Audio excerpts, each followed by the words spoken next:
मुझे बताइए प्रवीण जी, कौन जीता भारत और पाकिस्तान के बीच? ये जो छोटी मोटी जंग हुई या झड़प हुई, कोई भी आप नाम ले दीजिए इसको टेक्निकल, इसमें जीता कौन?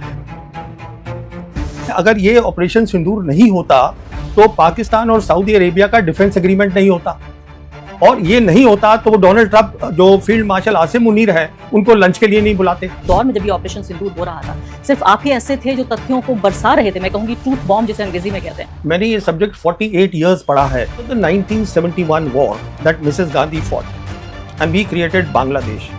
सोच ये थी दुनिया के अंदर कि हिंदुस्तान की फौज जो है वो पाकिस्तान की फौज से बहुत बेहतर है, कन्वेंशनल कैपेबिलिटी में वी आर सुपीरियर। ऑपरेशन सिंदूर ने वो तोड़ दिया।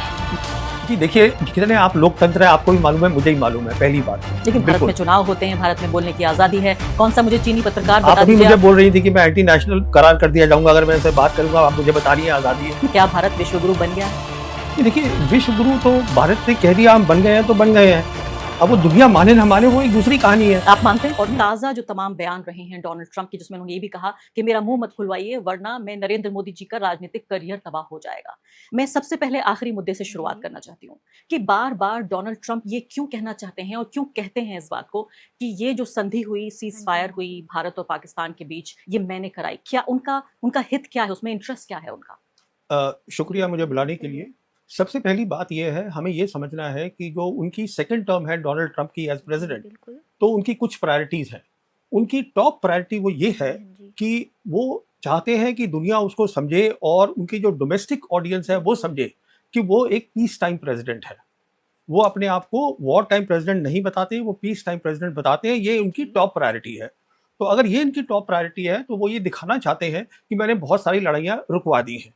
अब जहां तक हिंदुस्तान पाकिस्तान का ताल्लुक है, सबसे बड़ी बात यहाँ क्या है, बाकी जो लड़ाइयों की वो बात करते हैं वो एक तरफ है और ये एक तरफ है, क्योंकि यहाँ दोनों जो हिंदुस्तान पाकिस्तान है उनके पास न्यूक्लियर वेपन्स है, तो वो बात एक अलग उसमें आ जाती है सारी की सारी।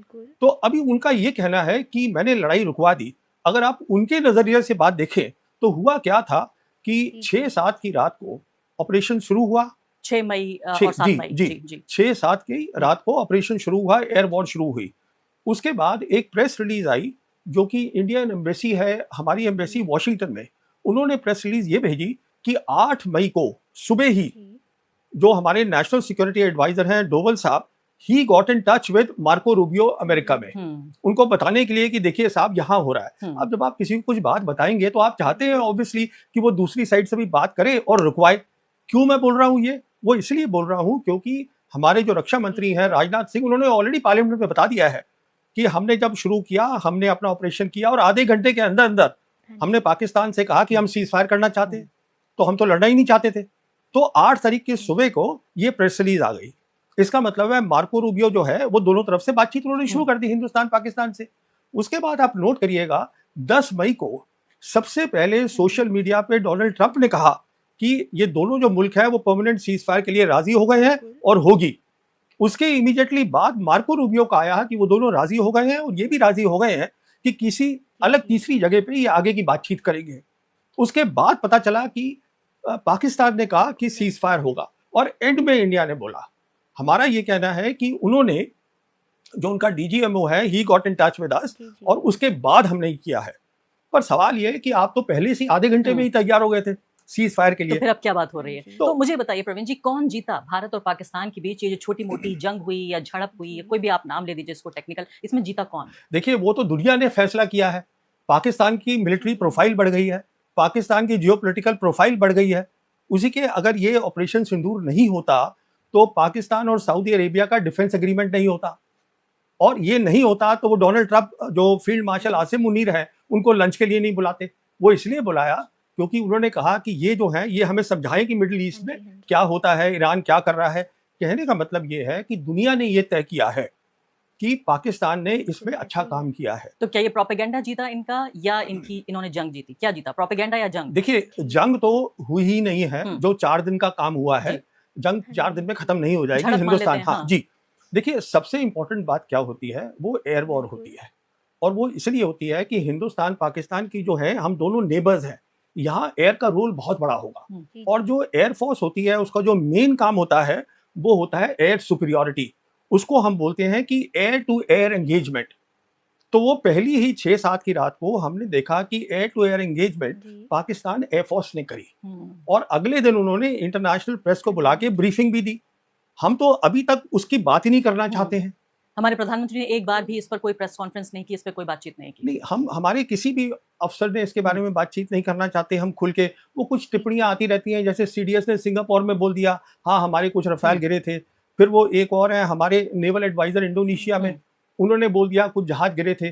पर एयरफोर्स चीफ ने जब बात करी, हमारे एयरफोर्स चीफ ने, उन्होंने कुछ भी नहीं बोला इसके बारे में। फिर वो बहुत सारी किताबें आ गई हैं मार्केट में कि ऑपरेशन सिंदूर में हमने ये किया, एयर वॉर की बात ही नहीं करते। देखिए, जहां तक दुनिया का ताल्लुक है और दुनिया में जो मिलिट्री लीडर्स हैं वो एयर वॉर को अहमियत देते हैं और दुनिया ये समझ रही है कि ये जंग पाकिस्तान जीत गया है। मतलब अगर तथ्यों को भी थोड़ा किनारे रखें तो कम से कम दुनिया को ये कन्विंस करने में पाकिस्तान कामयाब हुआ है। देखिए, पाकिस्तान ने 16 सितंबर को उनके जनरल खालिद हैं जो एक बहुत बड़े अफसर हैं, उनके होते थे, अब रिटायर हो गए हैं, अभी हैं वो एडवाइजर नेशनल कमांड अथॉरिटी के जो न्यूक्लियर वेपन्स में डील करती है।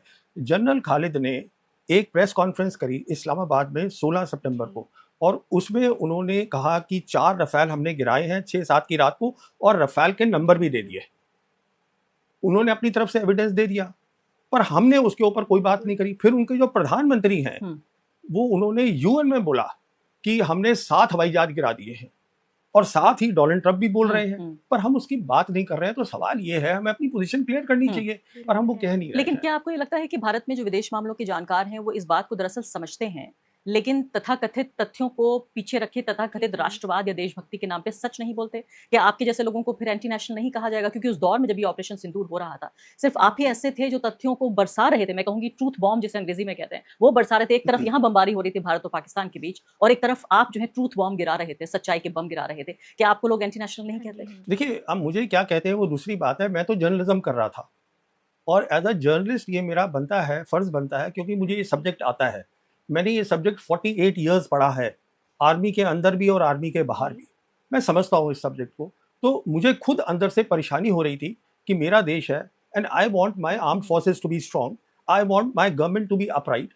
मुझे अंदर से परेशानी हो रही थी कि अगर कुछ बात हुई है, आप अपना विजन तो दे दीजिए। और ये बहुत बड़ी बात हो गई थी, जैसे मैं आपको बता रहा था। देखिए, हमारे यहाँ भी बोला गया है, ये मैं आपको एक छोटा सा फर्क आपके व्यूअर्स को बताना चाहूँगा। हमने भी उनकी तबाही करी है, जैसे हम बता रहे हैं 9-10 मई की रात को, उसकी हमने विजुअल्स भी दिखाए हैं। एयर वॉर एक अलग चीज़ होती है। उसका क्यों अलग होती है? क्योंकि उसमें बहुत सालों की मेहनत होती है। जो हमने काम किया या बाकी जो उन्होंने काम किया, वो तो ये है ना कि आप S-400 ले आए, 3 महीने आपने ट्रेनिंग करी और हो गया काम। जब एयर वॉर थी और जो उन्होंने कॉन्सेप्ट बताया दुनिया को, मल्टी डोमेन ऑपरेशन, उसका मतलब है उसमें उनकी सालों की मेहनत है। वो अहमियत है उस बात की। और अहमियत इस बात की है कि एयर टू एयर वॉर ये प्राइमरी रोल है, प्राइमरी मिशन है किसी भी एयरफोर्स का, ये झुठलाया नहीं जा सकता। तो मैं तो अपनी नॉलेज से, प्रीवियस नॉलेज और एज अ जर्नलिस्ट बात कर रहा हूँ, एक फौजी के तौर पे भी और एक पत्रकार के तौर पे भी। लेकिन मुझे ये बताइए कि आप ये कह रहे हैं कि जब आप ये सच बोलते हैं, चाहे ये सच कड़वा ही क्यों ना हो, चाहे सरकार ये सच ना सुनना चाहती हो सकता है जनता के खेमे को भी पसंद ना आए, लेकिन आप इसलिए बोलते हैं क्योंकि आपको इस देश से प्यार है और आप ये चाहते हैं कि हमारी जो तीनों फौजें हैं वो मजबूत हों। ये तो कहने की मुझे जरूरत भी नहीं है। ये मेरा मुल्क है, इस मुल्क में मैंने आर्म्ड फोर्सेज में नौकरी करी है, तो इसमें मुझे कोई कहने की तो बात है नहीं कि मेरा देश और मुझे प्यार है उससे। Obviously I love my country. या तो अब मुझे बताइए कि क्या इससे ये भी एक चीज़ एक्सपोज हो गई है कि खासकर हमारी एयरफोर्स, उसमें कमियां हैं, उसको दुरुस्त किया जाना चाहिए। हमें सबसे पहली बात तो इस बात को कबूल करना चाहिए कि हमें झटका मिला है और उसके बाद फिर हम उस कमियों को दुरुस्त करें। ऐसी कोई 3 चीज़ें आप बताइए जो भारत की सरकार सुनना नहीं चाहती, जो हमें एयरफोर्स में करना चाहिए। देखिए, एयरफोर्स को मालूम है, एयरफोर्स से कुछ आला अफसर, रिटायर्ड अफसर मेरे से बात भी कर चुके हैं। ठीक है, जब बालाकोट हुआ था 2019 में, तो एक बड़ी कमजोरी जो देखी गई थी इंडियन एयरफोर्स की, उसको हम बोलते हैं इलेक्ट्रॉनिक वॉरफेयर, जिसमें जैमिंग कर देते हैं कम्युनिकेशंस की दूसरे एनिमी के। तो वो एक कमी थी, उन्होंने बेहतर इसका प्रदर्शन किया था। तो वो कमी आज भी दिखी है। तो समझती है एयरफोर्स? हाँ, एयरफोर्स के सब अफसर समझते हैं, ये ऐसी बात नहीं है। हमारी एयरफोर्स जो है वो एक बहुत प्रोफेशनल एयरफोर्स है और मुझे कोई शक नहीं है एयर चीफ ने भी शायद राय दी हो प्रधानमंत्री को या जो भी बड़े पॉलिटिकल लीडर हैं कि शायद हमें इस्तेमाल भी नहीं करना चाहिए, क्योंकि उसमें कंस्ट्रेंट्स डाल दिए थे।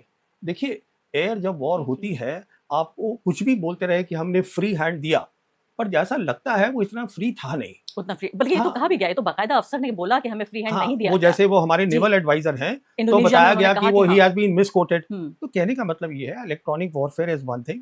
दूसरा ये है कि अब हाँ जो जी, एयर की लड़ाई है, जो पाकिस्तान ने दिखाया है और जो हमने हम्म। अलग भी देखी है, वो अब डॉग फाइट्स नहीं होंगी एयरफोर्स की, हम्म। वो होगी हाँ जी। जिसको हम बोलते हैं BVR, hmm. Beyond visual range.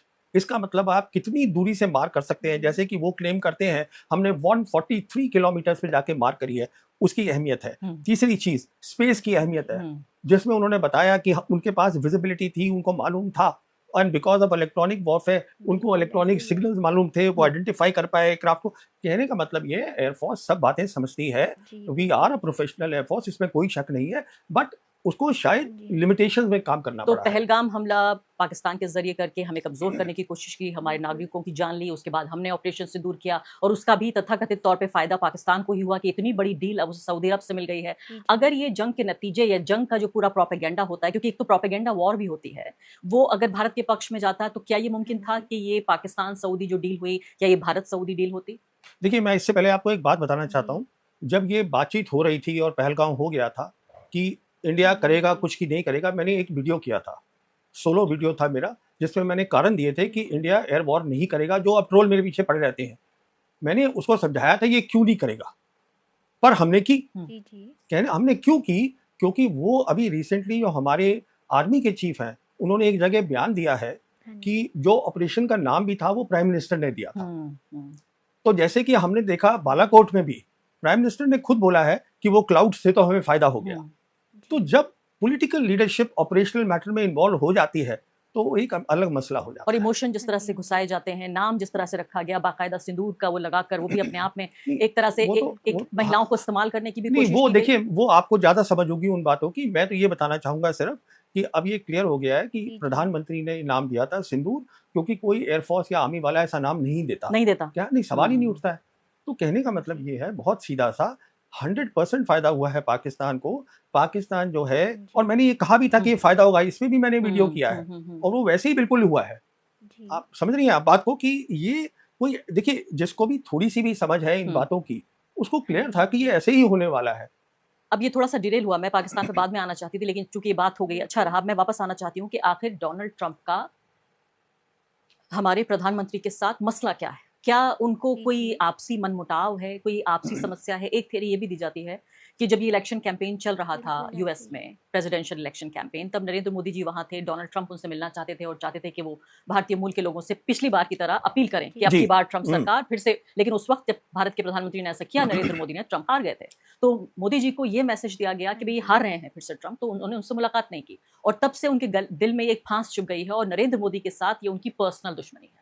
देखिए वो उसके बारे में मैं कुछ टिप्पणी कर नहीं सकता, पर मैं आपको एक बहुत इंपॉर्टेंट बात बताना चाहता हूँ आपके व्यूअर्स को।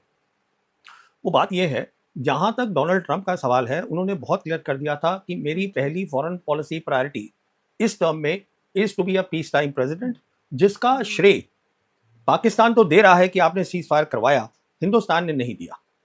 जबकि ये क्लियर है कि डोवल साहब ने बात करी है। पहली बात तो ये हो गई। दूसरी, आप मुझे ये बताइए, 1.4 बिलियन लोगों का मुल्क है, बहुत अच्छी जगह लोकेशन में है, उस समय दुनिया में जब चेंजेस हो रहे हैं बहुत बड़े बड़े। हमने क्या किया, हमने ये किया, 20 जनवरी को इसी साल इनॉग्रेशन हुई डोनाल्ड ट्रंप की, बिना समझे हुए कि उनकी फॉरेन पॉलिसी क्या होगी सेकेंड टर्म में। 13 सितंबर को हमारे प्राइम मिनिस्टर व्हाइट हाउस में थे, जी, जी। और हमने वो जॉइंट स्टेटमेंट साइन कर दी, जिसपे हमने ये कह दिया अमेरिका को कि हम आपको, आपका जो अभी हमारे साथ बायलैटरल ट्रेड है विच स्टार्ट एट $139 बिलियन, हम 5 साल में इसको $500 बिलियन कर देंगे, और हम आपसे ग्रीन टेक्नोलॉजी लेंगे, बिग टेक्नोलॉजी लेंगे, एनर्जी लेंगे, डिफेंस लेंगे। जब आपने सब कुछ दे ही दिया पहले, बिना फॉरेन पॉलिसी समझे हुए, तो उस जहां तक डोनाल्ड ट्रंप का सवाल है, वो तो आप उनकी जेब में बैठी गए जाके। तो फिर भी क्यों इतना ज्यादा उन्हें समस्या है भारत के प्रधानमंत्री मैं से? वही आपसे वो कह रहा बार हूं ना। बार चुभो चुभो के ये बात कहते हैं, यानी करीब करीब 2.5 दर्जन बार, ये अंदाजा है कि करीब 30 से ज्यादा बार वो ये कह चुके हैं कि ये जो समझौता है मैंने कराया, सीज फायर मैंने कराया। इसके बाद बाकायदा आप देखिए उनके बयान, किस तरह से भारत को एक फेल्ड कंट्री कह रहे हैं वो। तीसरी बात यह है कि न सिर्फ भारत के बारे में कमेंट कर रहे हैं, टैरिफ्स लगा रहे हैं भारत के ऊपर। सबसे ज्यादा पूरी दुनिया में जिन देशों में टैरिफ लगाया गया है उनमें भारत शामिल है, और जिनमें कम लगाया गया है उनमें पाकिस्तान शामिल है। तो दोनों तरफ, यानी जहां भारत को ज्यादा चुभता है वो बातें कर रहे हैं, पाकिस्तान की लगातार तारीफ करते हैं, उनके उस सेनाध्यक्ष को बुला के अपने यहाँ लंच कराते हैं जो हमारे यहाँ पहलगाम के लिए जिम्मेदार है, ये जो हम समझते हैं दरअसल कि पहलगाम के लिए जिम्मेदार है। तो हर तरह से मैं कहूंगी जिससे rubbing in the wrong place जिसको बोलते हैं, हमेशा वो करने की कोशिश कर रहे हैं। तो ये पर्सनल दुश्मनी वाली बात, आप ये क्लैश देख रहे हैं दो नेताओं का। See, there are two things here. First of all, he's not a regular politician, Donald Trump, and he has an ego. And he's made it very clear that this is my priority, and you're denying him that priority. He's not happy about that. Then, as far as you are concerned, he actually has nothing to gain from you because whatever there was, you already told him that please take it. तो फिर अब क्या Yes. मसला है? तो अभी मसला बहुत साफ है कि प्रोफाइल पाकिस्तान की बढ़ गई है। Pakistan has become useful for the simple reason, जो मिडिल ईस्ट है, मिडिल ईस्ट में एक बहुत बड़ा मसला खड़ा हो गया है। वहाँ की जो लड़ाई है वो कोई ख़त्म होने वाली नहीं है, उसमें पाकिस्तान का रोल रहेगा, पाकिस्तान एडवाइस करेगा डोनाल्ड ट्रंप को। ये बात बहुत पेचीदी, इट्स